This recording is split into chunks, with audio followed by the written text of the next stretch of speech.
Good day, my friends, and thank you for stopping in. So today is the day I want to share kind of what changed my outlook, my temperament, and my desire to love myself again. So I'm not going to sit here and tell you, how to become your own boss or make hundreds of dollars by buying my line of hair shampoo, or tell you that it's easy and there are only 3 steps to happiness. The fact of the matter is, I recently had a breakup. In my recently departed relationship, and even my past ones, really, I would often put aside my needs and my dreams to make sure the other person's suffering was mitigated and success was obtainable. By being a buffering to their suffering, I was fulfilling what I thought my role was in life, to make sure others didn't have to suffer as I had, and they could really see their potential as I saw it in them, But this maladaptive thought process never really led me to any lasting happiness. I often found myself compromising on my boundaries and even overextending myself for people who didn't have the same intentions for me. I allowed them to measure my self-worth and was often devastated after the relationship ended. But not this time. This time I realized how much I'd been neglecting the flower that grows within. I deprived it of love, of care, of rest, and even ignored its suffering. I then judged the flower for not being what I expected, for not being what I wanted from it. And for some, that flower is often referred to as our inner child. Our inner child, our inner self, is crying out for validation and have their needs fulfilled. They've already suffered neglect in the beginning of our life. So why do we choose to further the cycle? For so long, I've been living unconsciously, trying to stay in the emotions I felt comfortable in. So let's talk about what it takes to make the changes, to stop neglecting our body and our mind and our spirit. Every action that we take, every action we choose, there are consequences. And while we can choose these actions, we cannot choose the consequences. So the first step is really making a choice. Will I continue this self-destructive and self-loathing because I feel I deserve to feel and be this way? Or will I show myself what heights I can reach and what the true meaning of lasting happiness is by practicing self-care for myself and fostering the love I was looking for this whole time? It all starts by making little changes, guys. Little changes in our lives. And those can make a big impact in our attitude, our health, and even our longevity. Remember, your thoughts are not the truth, unless you want them to be. You can will that truth away by shifting your perspective of yourself, of the world, of the people around you. You are worthy. You have value, and you're loved. So, what are the aspects of self-care, you might be asking? What are the domains of our life that require effort and attention for us to find wellness within? There are actually 7 dimensions of wellness. And if we choose to pay attention to those, we can grow them with those intentions. And, wellness, it's truly multidimensional. It includes your spiritual wellness, your physical wellness, your emotional wellness, your career wellness, your intellectual wellness, environmental wellness, and even your social wellness. A great way to remember this is species.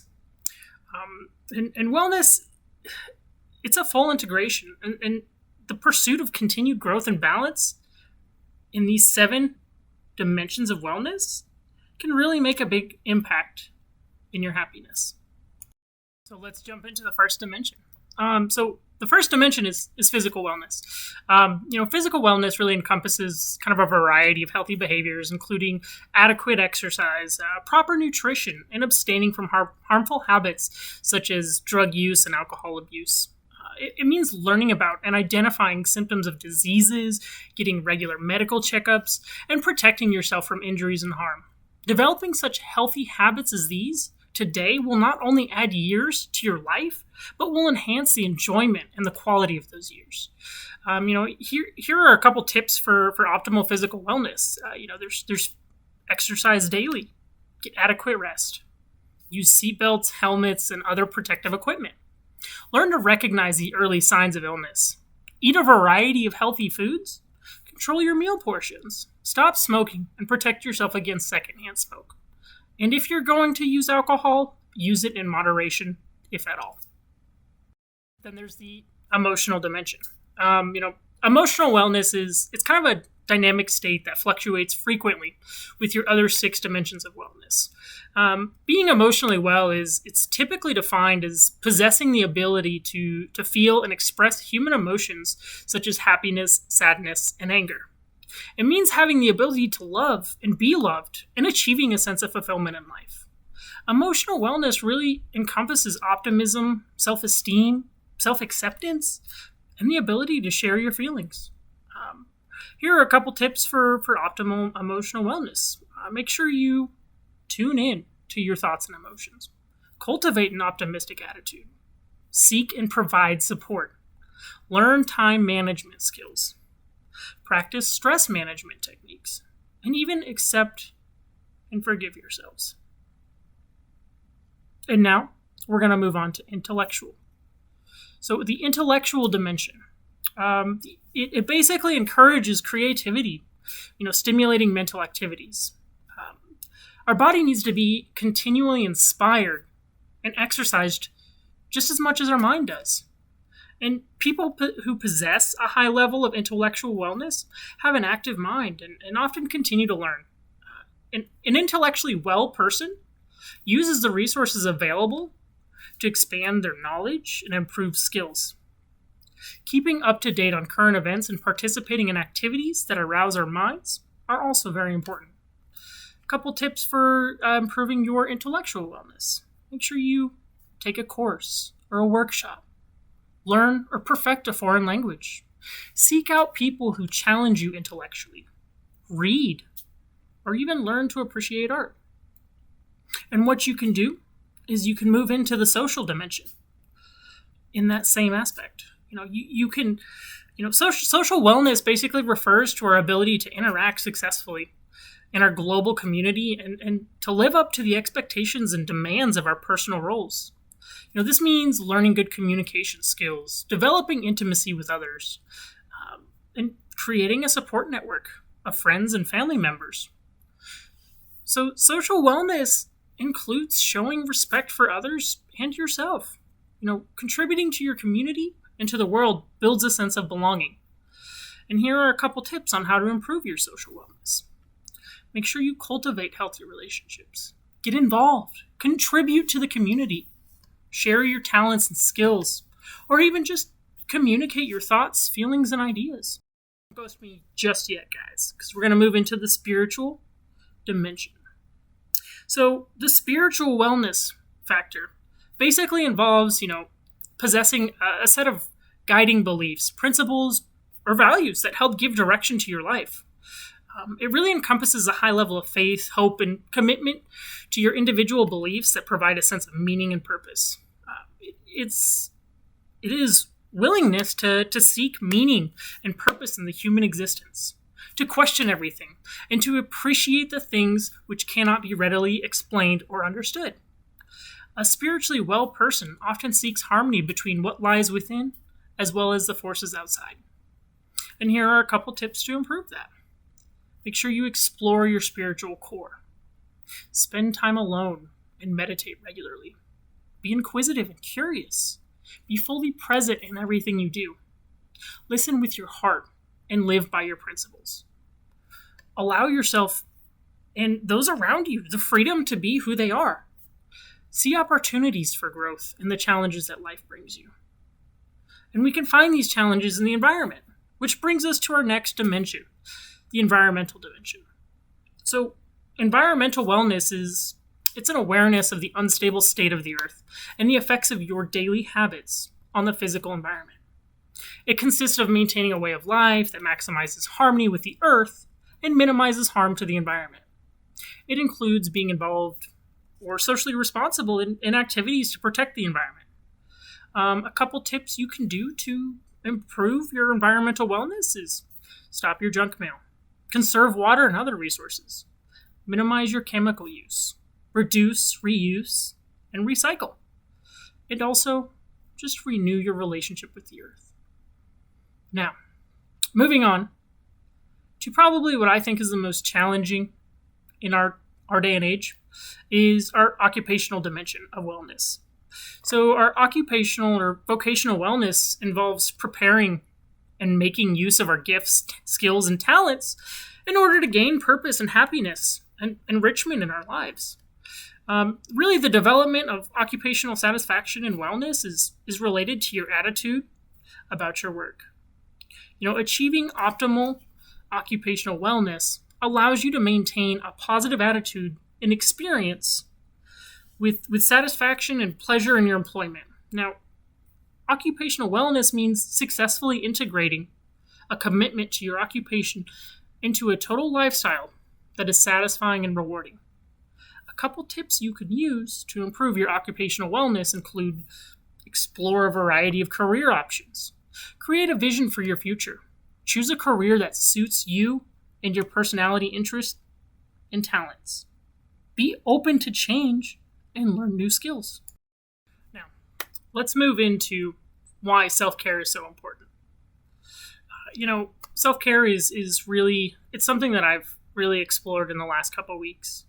And I got to tell you guys, it's made a world of difference in my life. I've always tried to be a pretty not pessimistic, but I've been more of a realist. I try to be optimistic to an extent. But instead of being like, hey, this glass of water is half full or half empty, pretty cool that I got a glass of water, you know what I'm saying? Here's what regular self-care can do. It can prevent disease and illness, can make you feel good, help you be more productive and engaged, and even connected. Even helping you eat to satisfaction, but not binging.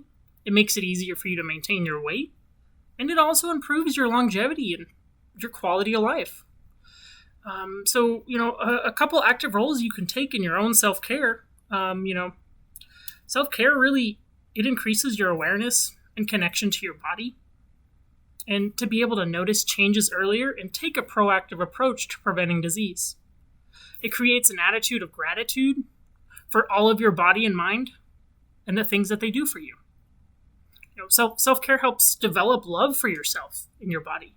Because whenever you invest time and care into something, you come to love it. When you love something, you want to treat it well. So you nourish it with foods, with sleep, and more self-care. And when you treat yourself well, it's easier to maintain your health and to care more fully and deeply for those you love. In order to reap these benefits, though, you must start. And there is no right or wrong place to start. Choose something that will nourish you. Perhaps 3 minutes of meditation in the morning, or a few minutes of movement or deep breathing scattered throughout the day. Test it out. Feel that experience fully. Reflect on that practice. And adjust as necessary. And most importantly, repeat. Just like any regular practice, it can take a while to get started. But once the habit is formed, it becomes an automatic routine. And the benefits of both mental and physical health, they're immeasurable. Self-care is one of the most overlooked fundamentals of well-being, including mental and emotional health. Yet it costs virtually nothing and can easily be cultivated one day at a time. Are you ready to start today? So guys, now that we're kind of, done hopping through the dimensions of wellness, let's take a minute here, kind of check in with ourselves. Make sure you have all your belongings and take a minute to check your internal emotions. These can present themselves in a couple of ways. Be sure to observe your thought patterns, your perception, your attention, your learning, your memory, your reasoning, and even your problem solving. Or check in with any physical responses you may be having to emotions. If you're stressed or anxious, you've clenching your jaw, tightness in your neck, you feel really rigid. Those are a couple things you can pay attention to. Or even pay attention to your breathing or your heart rate. Are they irregular at this moment? This is an autonomic response to stress, to anxiety, and a lot of different things. See what you're feeling. Observe it. So that way you can get rid of it. And then take the time. During anything that emotionally, any emotional response, really ask yourself, what am I feeling right now? Am I disappointed? Am I confused? Am I furious?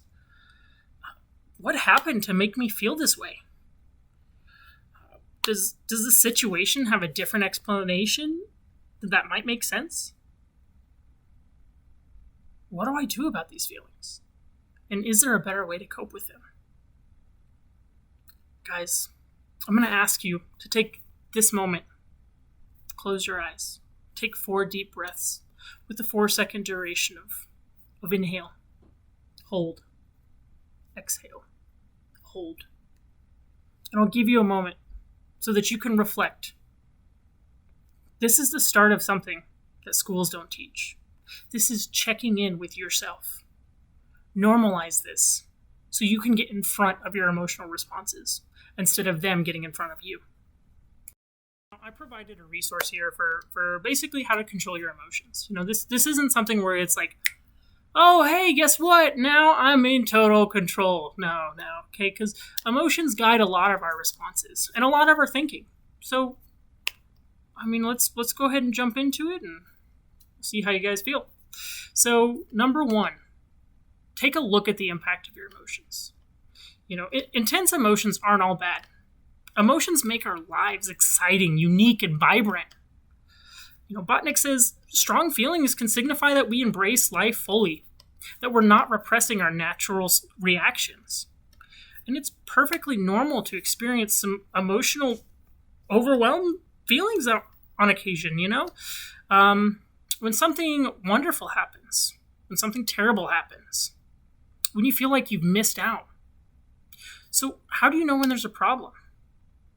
Emotions that regularly get out of hand might lead to, relationship or friendship conflict, difficulty relating to others, trouble at school or at work, an urge to use substances to help you manage your emotions, physical or emotional outbursts. Make sure you find some time to take stock of how your uncontrolled emotions are affecting your day-to-day life. This will make it a lot easier to identify the problem areas and track your success. And then once you've done that, aim for regulation, not repression. You can't control your emotions with a dial. If only it were that easy, But imagine for a moment that you could manage your emotions this way.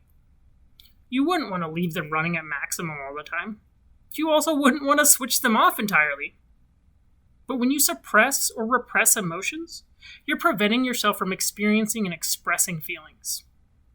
This can happen consciously through suppression or unconsciously through repression.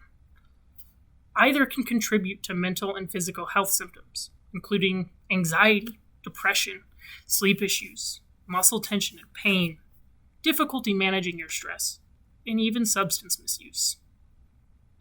When learning to exercise control over emotions, make sure you aren't just sweeping them under the rug. Healthy emotional expression involves finding some balance between overwhelming emotions and no emotions at all. Now, you don't need 2020 to identify what emotions you're feeling. All you really need to do is take a moment to check in with yourself about your mood, and that can help you begin gaining back control.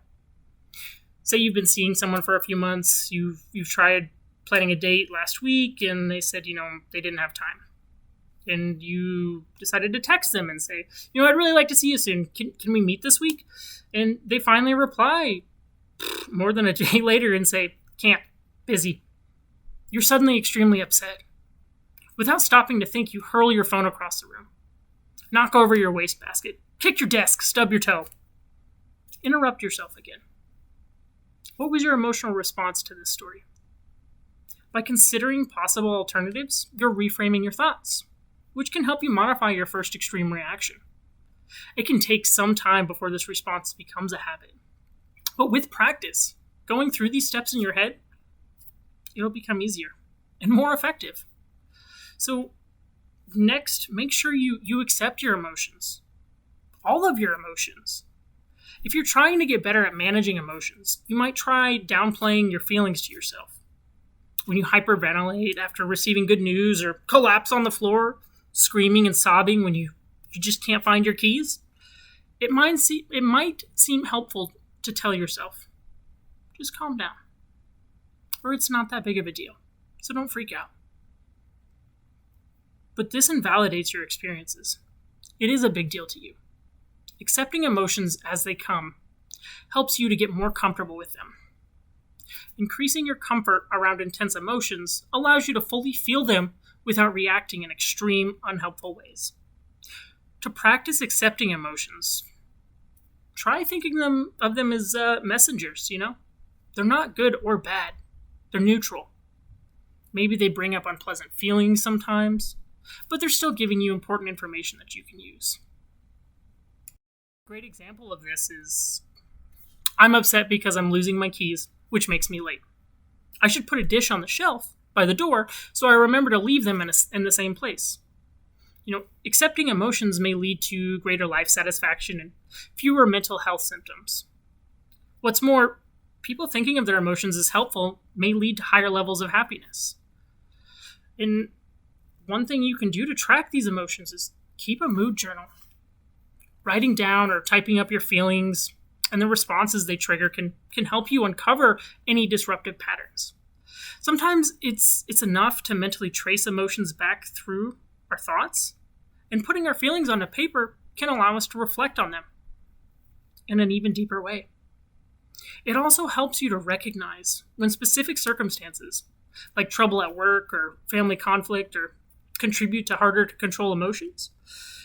Identifying specific triggers makes it possible to come up with ways to manage them more productively. Journaling really, it provides the most benefit when you do it daily. Keep your journal with you and jot down intense emotions or feelings as they happen. Try to note the triggers in your reactions. If your reaction didn't help, use your journal to explore more helpful possibilities for the future. And then, take a deep breath. There's much to be said for the power of a deep breath.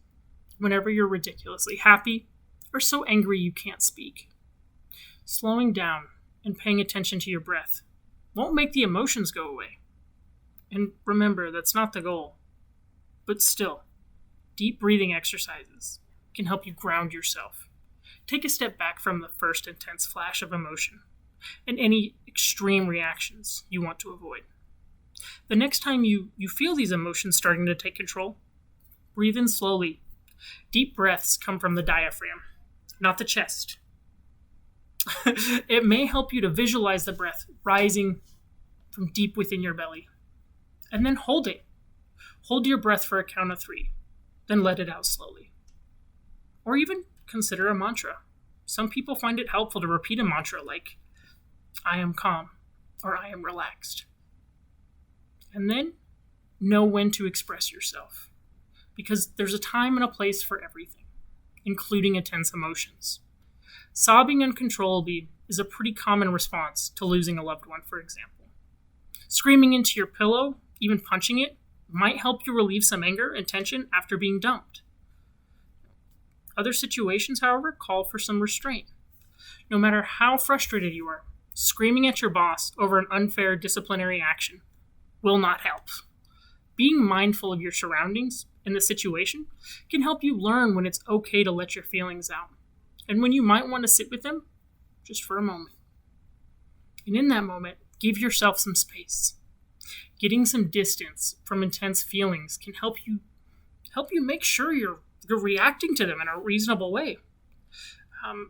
The distance might be physical, like leaving an upsetting situation, for example, or you can create some mental distance by distracting yourself.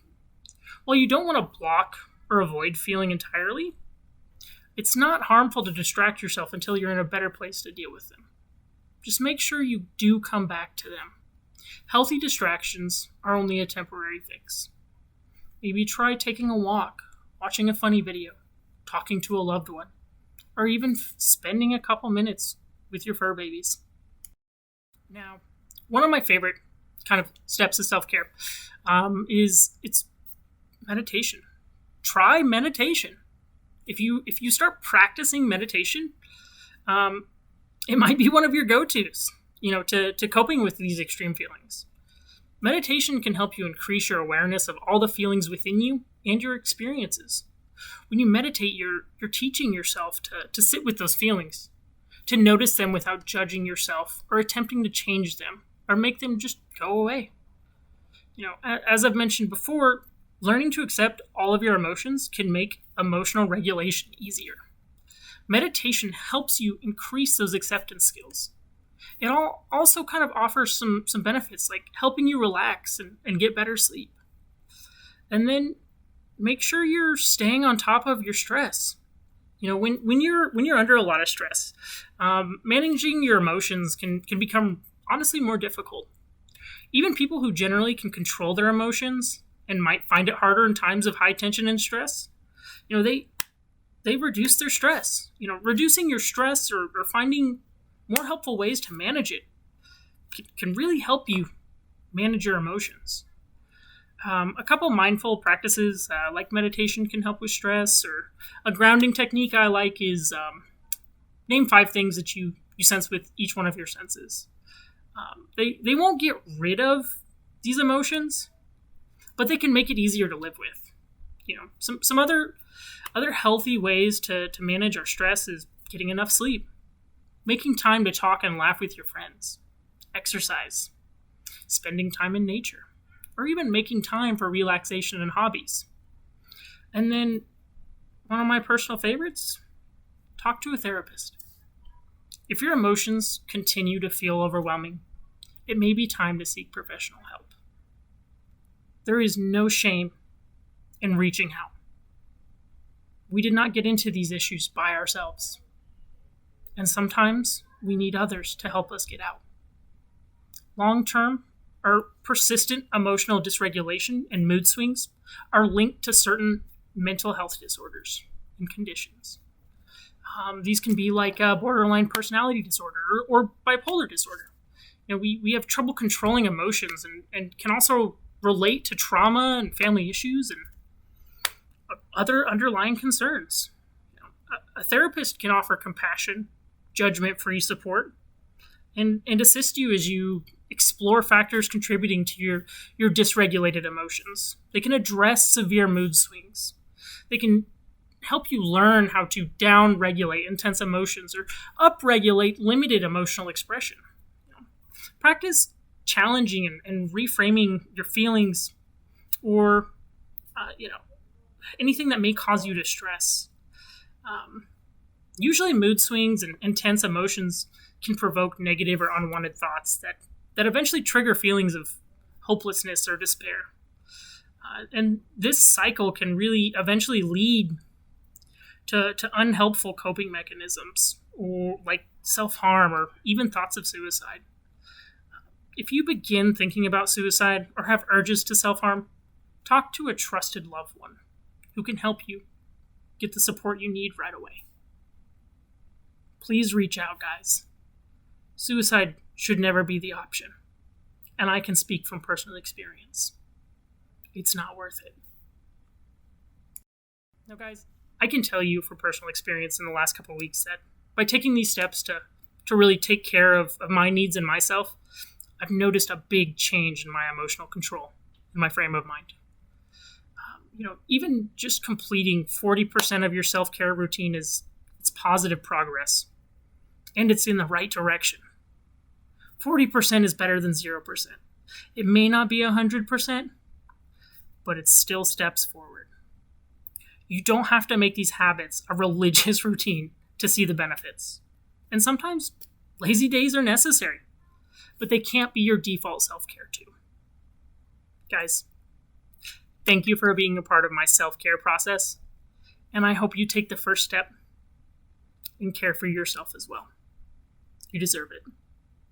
Remember, you are loved, you are worthy, and you have value. And you can become your authentic self. Also, maybe hit the like button or the subscribe button and Share it with someone who you think could probably use a little bit more self-love in their life. I'd love to hear some of your guys' self-care methods and in the comment section below.